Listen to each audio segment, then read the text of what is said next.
Hello and welcome to the Mets in the UK podcast, your home for Mets content in the UK. You can catch the podcast on Spotify, YouTube, and all good podcast hosts, and you can find us on Facebook, Instagram, Blue Sky, and X at Mets in the UK, or you can use the hashtag MITUK to get involved. So this evening, the trumpets are sounding. This is the closer of 2024. Sad faces all round. What a year it's been. So this evening, I'm joined by my wonderful co-host, Toria. How are you doing this evening, Toria? I am okay, thank you. Like you said, it's sad that it's coming to the end of 2024 after what a year it was, but we can start to look forward to 25. So let's bring it on. Yeah, absolutely. I think we just wanted to bring it all together, wrap the year up nicely, put a bow on it, put it under the tree, ready for the holiday season. We've obviously been doing the guest series over the last few episodes. What a series it's been so far. We'll get on to that in a moment. Unlike our usual format with the podcast, we've not actually been able to touch on the news other than the small minor news of some guy called Juan Soto signing for the Mets. But other than that, we've not really had a chance to talk about much else. So just to bring you up to speed with what else has been happening in the off-season, the Mets have made some other signings. So the Mets have signed free agent right-hand pitcher Frankie Montas on deal. He is going to go into the starting rotation, likely to be the fifth starter, sort of. If you were to compare him to the 2024 Mets, he's the sort of Quintana replacement, if you like, in our rotation. As well as that, they have also done a trade with Tampa Bay Rays for right-hand pitcher Sean Harney. In return, the Rays are getting some future considerations, which is around the international bonus pool money, basically cash considerations on a global scale. As well as that, they have signed free agent right-hand pitcher Clay Holmes from the New York Yankees. Holmes was a relief pitcher for the Yankees. It is believed that he is going to try his hand at starting pitching for the Mets, trying to be a part of the rotation. Whether that happens will remain to be seen. It's just a rumor at this moment in time, but it's looking likely that's certainly for spring training going to be given an opportunity for him.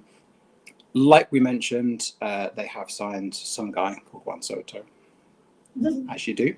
And they've also signed free agent first baseman Jared Young.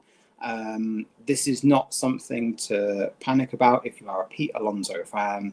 It's a one-year deal. He is a utility player, a bit like Jose Iglesias. He can play in a number of positions in the infield. It's not something to start panicking and freaking out about. In addition to this, there is the usual mass of minor league signings.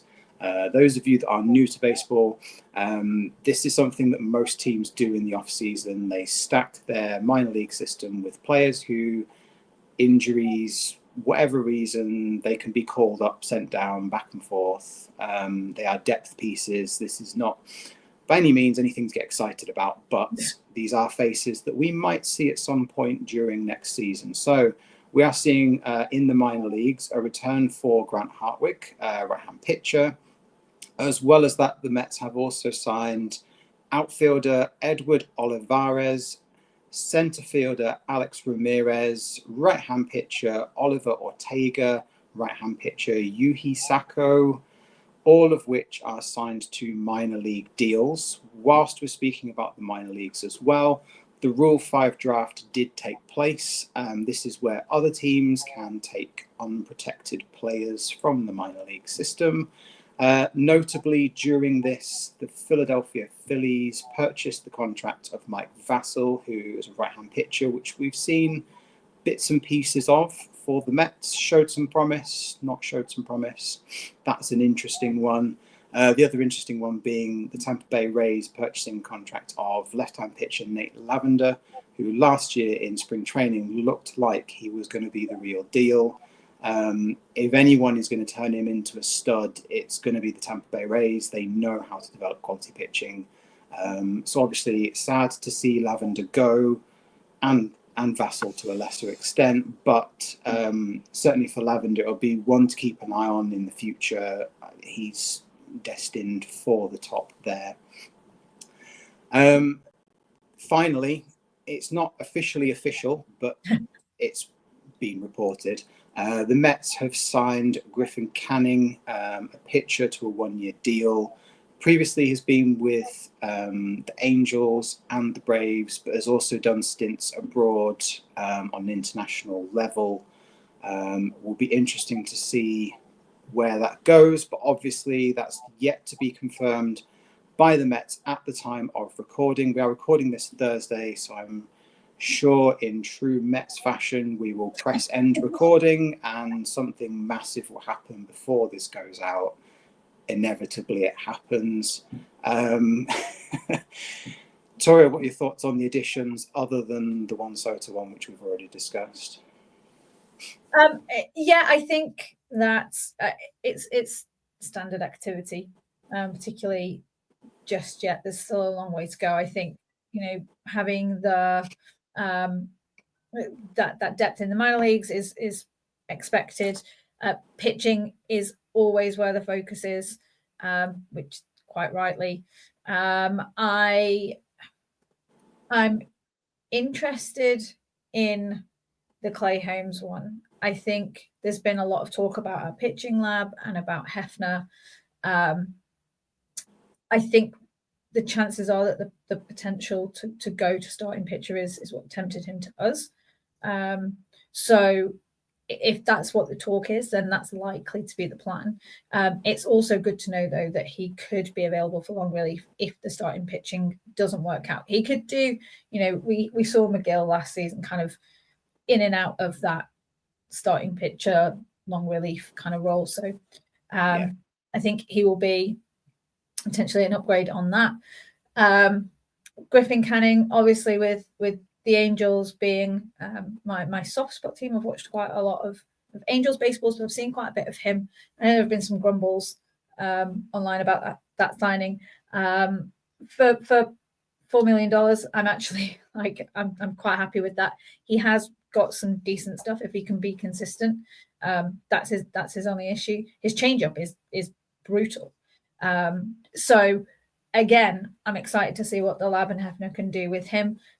If nothing else, he's some great depth. So overall, I'm happy. As you mentioned, I'm a little bit sad to have let Lavender go, particularly. But it's the way of the world. And again, no need to panic, folks. No need to panic. There is a long way to go, a lot of signings still to be made. I'd still like to see us land a proven, solid starting pitcher. And I would obviously like to see Manaea back as well.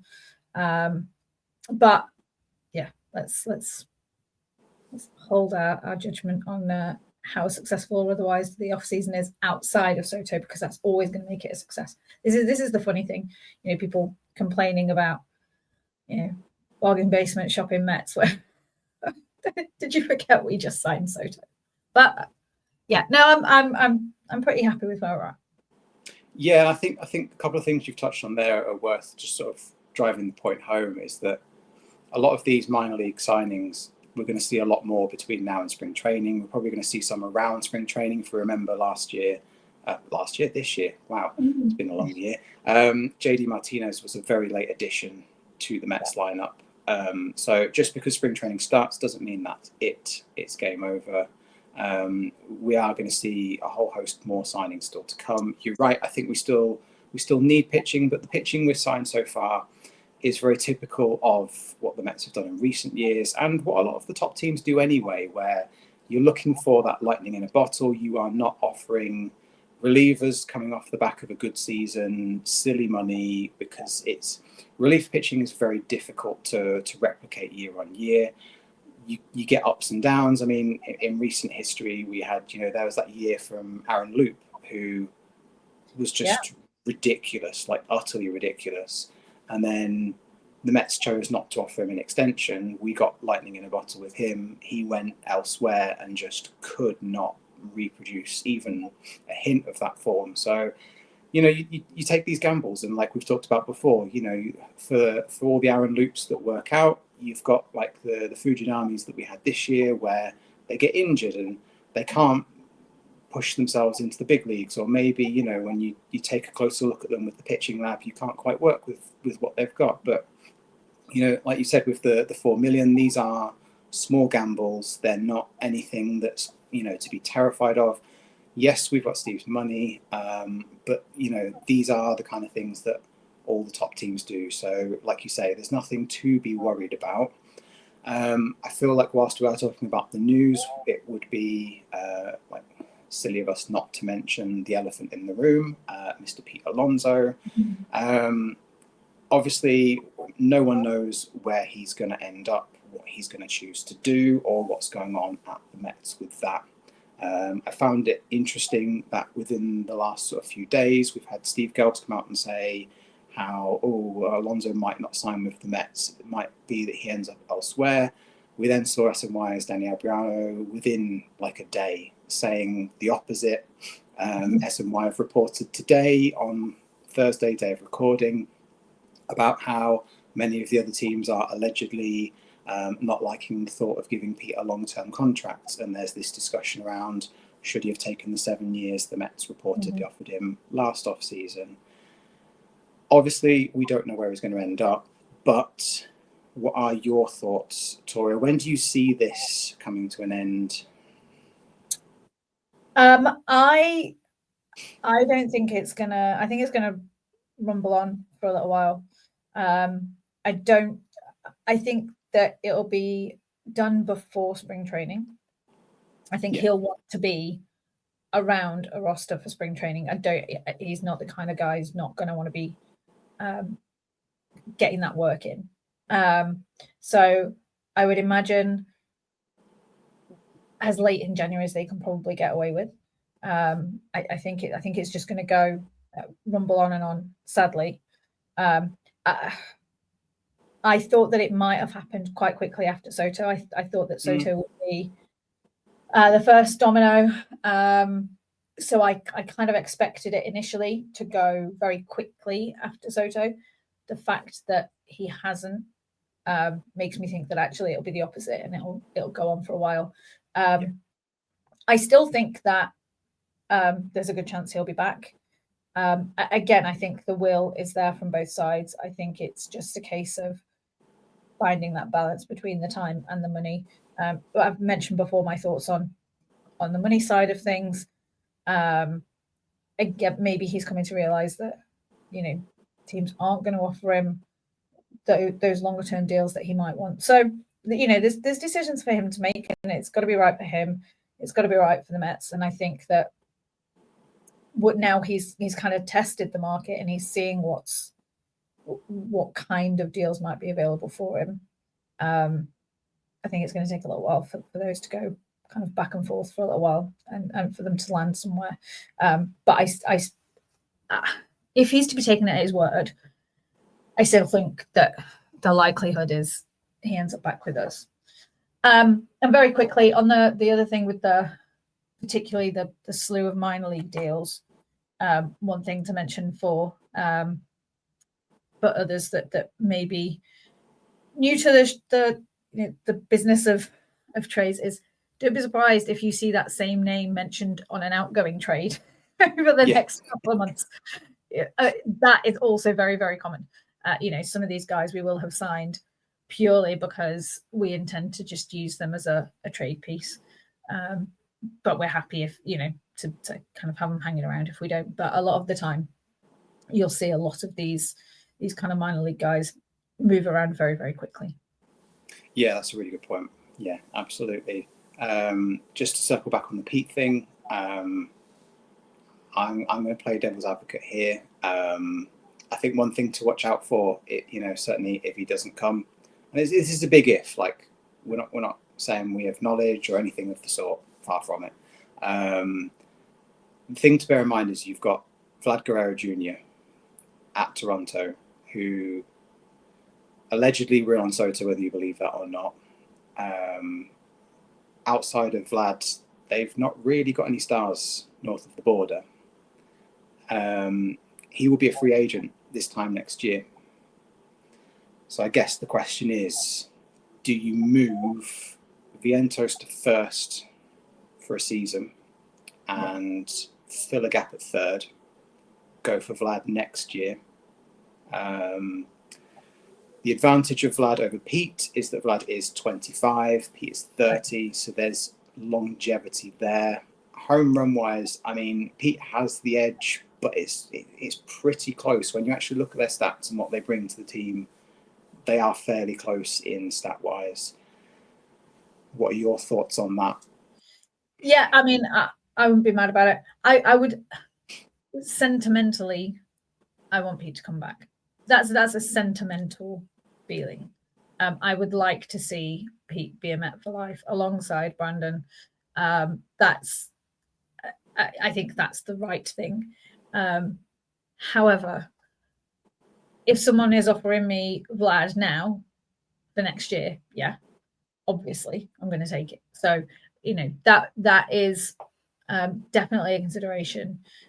Short-term pain, long-term gain, all that jazz. And we know that, when Vlad becomes available, we can compete. And they're not going to do anything major to try and get him this year. No, of course not. Next year. No, because you'd have to give up too much of your prospect to do that. I understand the sentiment with Pete. I'm just thinking from a longevity point of view. I'm leaning more towards Vlad in that one. I really like him. I think he's very marketable, especially for New York. He would do well in a big team in a bigger market. With all respect to Toronto, I just think he just brings a little bit more value, which I guess it depends on whether the business side of baseball is going to win, or is the heartstrings going to win on this. But obviously, we will see in the coming days and weeks what happens with Pete and the rest of the trades and the rumours and all the gossip. As always, we will bring you things as and when they happen. But we just wanted to bring you up to speed over the last few weeks. We could almost shift Pete to DH in a year and have better both worlds, but that's just me being greedy. Yeah, nothing wrong with that. That's fine. So, with the 2024 calendar year almost over, we also wanted to use this pod as an opportunity to say thank you. First of all, thank you to all the listeners, the subscribers, the commenters, the regulars. You know who you are. We very much appreciate you and your interactions that you've given us over the last few weeks and throughout the year with the pod. We don't take it for granted. We do really appreciate it. We enjoy it. And the feedback we've got as well has been great. It's nice to hear so many different people tuning in and listening to our waffle about baseball. It is genuinely lovely. So thank you to those of you. I know, Tori, you've got some thanks as well. We do. We have been very fortunate to have a number of great guests give their time to join us this year, particularly during this off season. We started off with Jerome of JMac Customs. We've had Wayne Randazzo. We've had Colin Cosell. We've had John DeMarsico, Laura Albanese, Mike Janella, Matt Searle. And then this week we've had Dan from Athlete Logos. And finally wrapped up the series with Keith Rad. These guys have all given up their time, spent some time chatting to us about all things baseball, Mets, what it is that they do. We hope that has brought a little bit of the Mets to you guys that are listening and watching. But we just wanted to thank those guys particularly for being wonderful guests. We've been very fortunate with the guests that we've had. Everybody has been super excited to join us, incredibly open and chatty, and we've thoroughly enjoyed it. Yeah, absolutely. It's been an absolute blast, and I know although we couldn't be joined by Tracy and Joe this evening, who've also been on some of the pods, they've said the same thing as well. You know, we've all come away every time from speaking to the guests on the guest series. We've all come away buzzing about the episode and how great it was just to hear people's passionate about the game and how they got into it, the origin stories, and there's such a rich baseball culture in the Mets universe, if you like, and yeah, it's been great listening to people share their stories, talking about themselves. And like we said, hopefully, you know, if you are listening and you weren't aware of some of these people, like go and give them a follow. These are quality follows on the Mets socials. Well worth checking out throughout the season for the great things that they bring to the space. These obviously won't be the last of the guest series episodes. We have some more things up our sleeves for the new year. In the meantime, if you have not yet finished checking them all out, just as a reminder, we've got a special playlist on our YouTube channel where you can easily find all of the guest episodes from 2024. They are available on Spotify. They might just take a little bit more searching to find. But yeah, just once again, thank you ever so much to all of the guests really for being amazing, really. I think the thing that struck me most with the guests when we've talked to them about their origin stories, both across their fandom and getting into it, what it is that they currently do, whether that be the directing with John or the presenting with Wayne or Keith. It's all started from their love of the game, which I think is so important. The opportunity to be working in a space where you've got that genuine passion to begin with. I guess it's not the same for everyone, but for them to all have that underpinning love for baseball first, and then finding a path that takes them there professionally as well, I think is great. They're all Mets fans, kind of. We'll include Wayne as a Mets fan, at least a Mets sympathizer. So it's great to have that ability for them to kind of live the lives that many of us wish that we could. And that's come through, but they've all been so humble about it as well. Like they all really appreciate getting to do what they do on a daily basis. So yeah, there's been a lot that we've learned from it, I think. Yeah, there's a number of things that we didn't know, some things that we did know that have been confirmed, insights that we wouldn't necessarily have had otherwise. So yeah, it's been a real adventure this off season with the guest series, and can't wait to do a few more in the new year. Yeah, absolutely, and that's a really nice segue into the final bit of the show. Really, in that it's time for us to say goodbye. And no, this is not we're going on a hiatus like a rock band. It's nothing of the sort. Obviously, it is the holiday season. We are all well overdue a break. Some of us more than others from our day jobs. We just wanted to say from all of us at Mets in the UK, so Andrew, DJ, Toria, Tracy, Joe, myself, we wanted to wish everyone listening a very happy holidays, whatever that looks like for you with your family and traditions and all of that good stuff. Wishing you all a very happy new year from everyone in the group. We will be back in January, probably mid-January. Yes. As we said, gives us a break, gives Mets a chance to do something. It's unlikely they will. That's the kiss of death right there, isn't it? Like they're going to sign someone tonight. Now I've said that line. Yeah, I'm just going to check. But yeah, in all seriousness, they're not likely to be signing people over the holiday season. If they are, it's going to be something small, would be my take. So if anything big does happen, we will, of course, pop up and just say, oh my God, and then disappear again. But in the meantime, yes, we're going to wrap this up by saying goodbye for now. We will be back in the middle of January. More guests, more fun baseball things, looking ahead to the 2025 season with pitchers and catchers reporting mid-February. It seems like it gets earlier every year. Toria, any closing thoughts? No, you just already got me thinking about pitchers and catchers and spring training, and you know, within a couple of weeks, we're going to be able to say it's this year, and then we're going to say it's next month. It's going to be not that I'm excited much. It'll be opening day before you know it. Yes.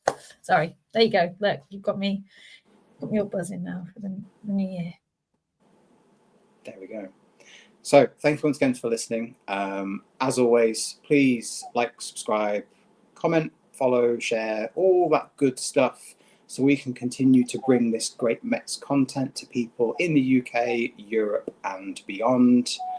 And as always, all that leaves us to say, let's go Mets! Let's go Mets!